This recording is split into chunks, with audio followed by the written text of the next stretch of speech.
السلام علیکم ورحمۃ اللہ وبرکاتہ۔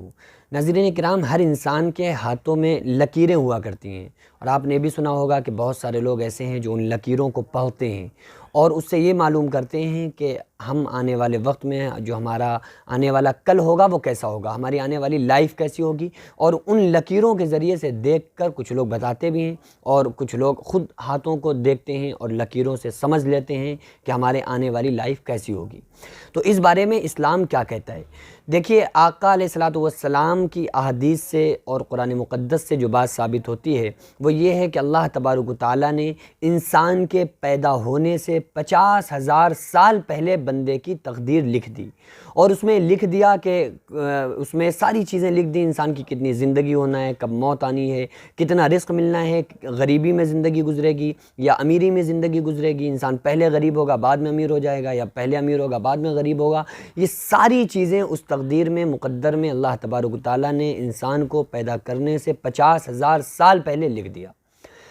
اب جو لکیریں ہاتھوں میں ہوتی ہیں تو اس میں تقدیر کیسے نظر آتی ہے، اس میں تقدیر کو ہم کس طرح سے سمجھ سکتے ہیں کہ آنے والے وقت میں امیر ہوں گے غریب ہوں گے، ہم کس طرح سے سمجھیں؟ تو جو لوگ یہ کہتے ہیں نا کہ ہاتھ جو لوگ دیکھنے والے ہیں، تو ایسے لوگوں کے بارے میں آقا علیہ الصلوۃ والسلام نے فرمایا لا تأتوا الکہانہ، کہ غیب کی خبریں بتانے والوں کے پاس مت جایا کرو۔ آپ قرآن مقدس کو پڑھیں گے تو قرآن مقدس میں اللہ تعالیٰ نے صاف طور پر فرمایا کہ ان اللہ عندہ علم الساعہ، کہ 5 چیزوں کا علم اللہ کے علاوہ کوئی نہیں جانتا، اب کہ قیامت کب آئے گی کوئی نہیں جانتا۔ وَيَعْلَمُ مَا فِي الْأَرْحَامِ، ماں کے پیٹ میں کیا ہے، لڑکا ہے لڑکی ہے، اللہ کے علاوہ کوئی نہیں جانتا۔ وَمَا تَدْرِي نَفْسٌ مَاذَا تَكْسِبُ غَدًا، کل کیا ہونے والا ہے اللہ کے علاوہ کوئی نہیں جانتا ہے۔ وَمَا تَدْرِي نَفْسٌ بِأَيِّ أَرْضٍ تَمُوتُ، کون کب کہاں کیسے کس حال میں مرے گا اللہ کے علاوہ کوئی نہیں جانتا ہے۔ اب یہ لکیریں جو ہاتھ میں ہوتی ہیں اس سے کیا سمجھا جائے گا؟ بھائی اگر یہ تقدیر ہاتھوں کی لکیروں میں ہو تو آپ سوچ کے دیکھیے، نہ جانے کتنے ایسے لوگ ہیں جن کی لکیریں نہیں ہیں، یعنی کہ ان کے ہاتھ ہی نہیں ہیں۔ تو یار جس بندے کے ہاتھ نہیں تو اس کی تقدیر ختم، تو اس کو تو مر جانا چاہیے، اس کی تقدیر ختم، چونکہ اس کی لائف ختم۔ کتنے لوگ ایسے ہیں جن کے ہاتھ ہی نہیں ہیں، ہاتھ ہی نہیں ہیں ان کے، وہ بغیر ہاتھ کے جی رہے ہیں، تو ان کی تو تقدیر ہے ہی نہیں نا پھر۔ تو بھائی اللہ کے نبی صلی اللہ علیہ وسلم نے اسی وجہ سے فرمایا کہ لا تأتوا الکہانہ، غیب کی خبریں بتانے والوں کے پاس مت جایا کرو۔ تو صحابہ نے کہا کہ یا رسول اللہ صلی اللہ علیہ وسلم، یہ جو نجومی ہوتے ہیں نا، جو آنے والے کل کی باتیں بتاتے ہیں کہ کل یہ ہوگا، ایسا ہوگا ویسا ہوگا، تو یہ لوگ جو بات بتاتے ہیں وہ صحیح ہوا کرتی ہے، یا اکثر و بیشتر صحیح باتیں بتاتے ہیں۔ تو آقا علیہ السلام نے فرمایا کہ ہاں، یہ لوگ 99 باتیں آپ کو صحیح بتائیں گے، لیکن ایک بات ایسی بتائیں گے کہ جس سے تمہارا ایمان ختم ہو جائے گا، تمہارا اسلام سے تعلق ختم ہو جائے گا۔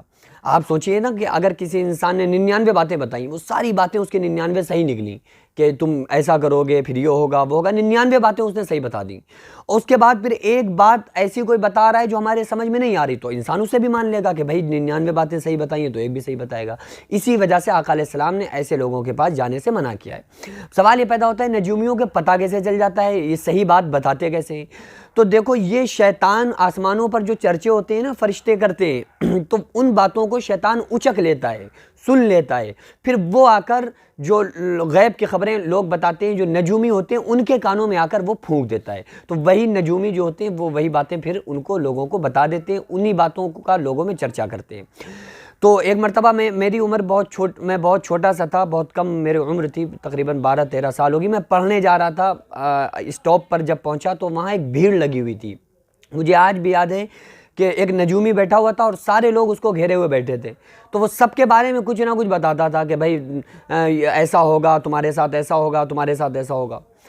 تو ہم جب پہنچے تو لوگوں نے ہمیں بلایا کہ آپ بھی کچھ پوچھ لو ان سے اپنے بارے میں۔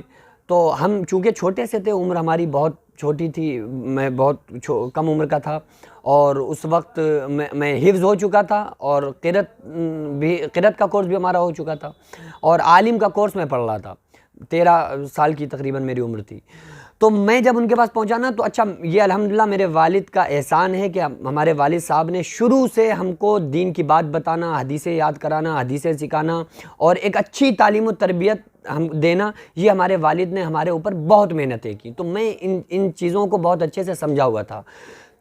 تو الحمدللہ یہ میرے والد کا احسان ہے۔ تو جب میں اس کے قریب پہنچا تو میں نے جا کر اس سے کہا کہ بھائی یہ سب کو ساری باتیں بتا رہا ہے۔ تو میں نے ان سے کہا کہ بھائی بابا جی ایک بات ہمیں بھی آپ سے پوچھنا ہے، آپ ہمیں بھی ایک بات بتائیں۔ تو کہا کیا بات ہے؟ تو میں نے کہا آپ یہ بتاؤ کہ میں پڑھ رہا ہوں تو میرا حفظ کب تک کمپلیٹ ہوگا؟ تو اس نجومی نے ہمیں ہماری باتیں بتانا شروع کی، کہنے لگا تم بہت سخی ہو، تمہارے دوستوں کو بہت کھلاتے ہو، تمہارے چھوٹے چھوٹے دوست ہیں ان میں بہت خرچ کرتے ہو۔ ہم نے کہا یہ بھی ٹھیک۔ کہا کہ تمہارے ماں باپ بہت اچھے ہیں۔ ہم نے کہا یہ بھی ٹھیک۔ تو یہ ساری باتیں بتانے کے بعد جب ہم نے اس سے کہا یہ بتاؤ ہمارا حفظ کب مکمل ہوگا، ہم حافظ کب بنیں گے؟ تو کہنے لگا انشاءاللہ آنے والے سال میں تم حافظ ہو جاؤ گے اور بہت اچھے حافظ بنو گے۔ تو اب وہاں جو لوگ ہمیں جاننے والے لوگ کھڑے تھے تو ہم نے ان کی طرف اشارہ کیا اور ہم نے کہا ان کی قابلیت آپ سمجھ لو، جبکہ میں 3 سال پہلے حفظ کر چکا تھا، میں 9.5 سال کا تھا تو ہی میرا حفظ الحمدللہ ہو گیا۔ تو میں نے کہا یہ دیکھیے ان کی قابلیت کہ 3 سال پہلے میرا حفظ مکمل ہو چکا ہے، اب یہ اگلی سال میرا حفظ مکمل کروا رہے ہیں۔ تو ان کے یہ حالات ہوتے ہیں، بعض لوگ تکے سے ساری باتیں بتاتے ہیں۔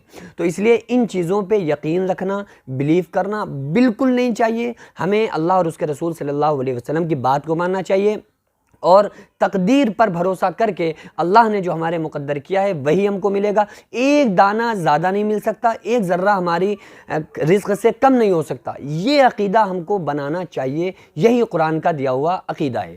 تو دعا کریں کہ اللہ تبارک و تعالی ہم تمام لوگوں کو ایسی جہالت سے اور ایسی جہالت بھری باتوں سے ہم لوگوں کی حفاظت فرمائیں اور ہم کو پوری طریقے سے قرآن پر اور شریعت مطہرہ کا پابند بنائے اور صحیح دین پر، صراط مستقیم پر چلنے کی توفیق عطا فرمائے۔ وما علینا الا البلاغ۔ السلام علیکم ورحمۃ اللہ وبرکاتہ۔